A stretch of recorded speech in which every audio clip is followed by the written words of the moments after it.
Nemmeno io ero a conoscenza di determinate cifre, per cui io credo che sia da ridimensionare assolutamente il contributo elettorale. Lingotti, diamanti e un fiume di contanti, la fotografia che emerge dall'inchiesta che sta travolgendo il Carroccio è inaspettata anche agli occhi di uno dei suoi più potenti colonnelli. Certamente ha aperto uno squarcio che non è certo dei più sereni. La partita più dura da quando lei è in politica?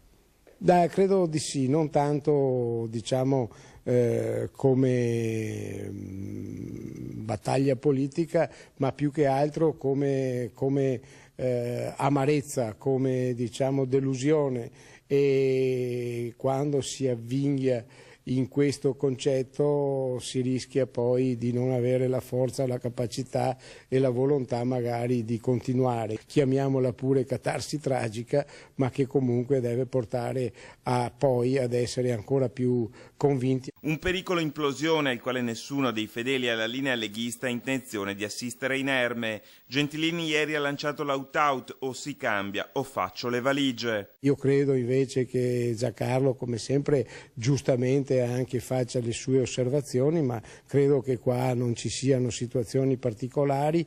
Proprio oggi, se si vuole parlare specificamente, il senatore Stifoni è stato dai magistrati o andrà dai magistrati a spiegare la sua posizione, e questo ci fa anche capire che qua si vuole essere molto chiari. E sulla ricandidatura del prosindaco Gentilini distende gli animi.